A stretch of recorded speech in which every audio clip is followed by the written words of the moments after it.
Dongeng bawang merah dan bawang putih. Pada zaman dahulu kala, hiduplah sebuah keluarga yang sangat bahagia. Terdiri dari seorang ibu yang cantik dan baik hati, seorang ayah yang bekerja sebagai pedagang, dan seorang putri yang bernama Bawang Putih. Kita sebut saja Bawang Putih karena paras wajahnya yang cantik dan putih. Sifatnya yang baik hati, penurut, dan juga tulus. Sayang sekali, kebahagiaan keluarga itu tidak bisa bertahan lama karena ibu Bawang Putih sakit-sakitan dan meninggal dunia. Tentu saja, ayah dan Bawang Putih sangat sedih dan kesepian sepeninggal ibunya tersebut. Tak lama kemudian, ayah Bawang Putih menikah lagi dengan seorang janda beranak satu. Karena sifat jahat dan selalu membuat orang lain menangis, mari kita sebut anak itu dengan sebutan Bawang Merah. Sungguh malang nasib Bawang Putih karena tak lama kemudian ayahnya pun meninggal dunia. Dan kini semua harta kekayaan ayahnya dikuasai oleh si ibu tiri yang kejam dan kakak tirinya yang jahat.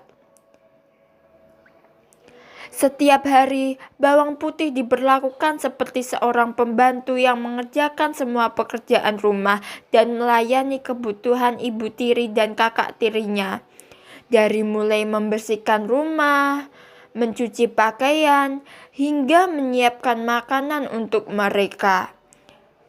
Sementara Bawang Merah kerjanya hanya bermalas-malasan saja. Pada suatu hari, saat Bawang Putih mencuci pakaian di sungai tanpa diketahuinya, selendang kesayangan Bawang Merah terhanyut. Sesampainya di rumah, Bawang Merah sangat marah karena tidak bisa menemukan selendang kesayangannya itu. Lalu dia mengusir Bawang Putih untuk mencari selendang itu dan tidak boleh pulang sebelum selendang itu ditemukan. Bawang Putih pergi mencari selendang. Hari sudah malam, dia masih belum juga menemukan selendang itu. Dan dari kejauhan, dia melihat sebuah gubuk kecil di dalam hutan yang ternyata dihuni oleh seorang nenek yang baik hati. Nenek itu menawarkan Bawang Putih untuk beristirahat dan tinggal di gubuknya. Bawang Putih pun menceritakan bagaimana ia bisa sampai di dalam hutan pada malam hari yang gelap. Ternyata selendang yang selama ini dicarinya ditemukan oleh sang nenek. Nenek itu memberikan syarat agar selendang itu diberikan kepada Bawang Putih, yaitu Bawang Putih harus membantu pekerjaan sang nenek selama 1 minggu. 1 minggu pun telah berlalu dan tibalah waktu berpisah dengan sang nenek. Karena Bawang Putih sangatlah rajin membantu pekerjaan sang nenek, maka nenek itu mengembalikan selendang yang dicarinya, juga menambahkan sebuah hadiah. Nenek itu memberi 2 buah labu, yang satu berukuran besar dan yang satu berukuran kecil. Dengan alasan takut tidak bisa membawa labu yang besar, maka Bawang Putih membawa pulang labu yang kecil. Sambil tidak lupa ia mengucapkan terima kasih kepada sang nenek. Setelah Bawang Putih sampai di rumah, dia pun menceritakan semua kejadian yang dialaminya kepada ibu tiri dan kakak tirinya. Sambil membelah labu yang diberikan oleh nenek yang baik hati itu, betapa terkejutnya ketika ternyata itu adalah labu ajaib yang isinya emas dan permata. Ibu tiri Bawang Putih langsung merebutnya dan menyuruh Bawang Merah menghanyutkan selendang ke sungai dan menginap di rumah nenek itu, supaya Bawang Merah mendapatkan labu ajaib dari nenek itu. Singkat cerita, Bawang Merah sampai di hutan dan menginap di rumah nenek tersebut.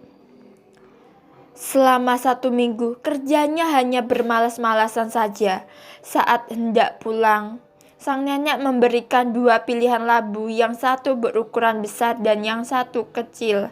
Tentu saja bawang merah memilih labu yang berukuran besar, dengan harapan emas dan permata yang akan dia dapatkan lebih banyak lagi. Lalu, bawang merah pulang dengan gembira tanpa mengucapkan terima kasih.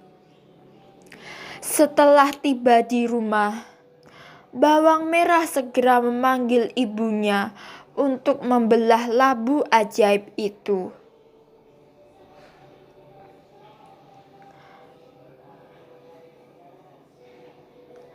Karena sifat mereka yang sangat serakah dan tidak ingin berbagi dengan bawang putih, mereka menyuruh bawang putih pergi ke pasar dan mengunci rumah dengan rapat.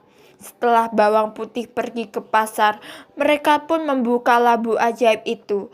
Tapi betapa terkejutnya mereka ketika ternyata labu itu tidak berisi emas dan permata, melainkan berisi binatang berbisa seperti ular, kalajengking, kelabang, dan laba-laba. Secepat kilat, ular berbisa mematuk ibu tiri dan bawang merah. Mereka tidak bisa meminta tolong pada siapapun. Karena pintu rumah terkunci rapat, berteriak pun tidak ada yang mendengar. Maka akhirnya ibu tiri dan bawang merah mati seketika bersama labu ajaib yang mematikan. Demikian adik-adik, jadilah seperti bawang putih yang baik hati dan jangan jadi bawang merah yang serakah.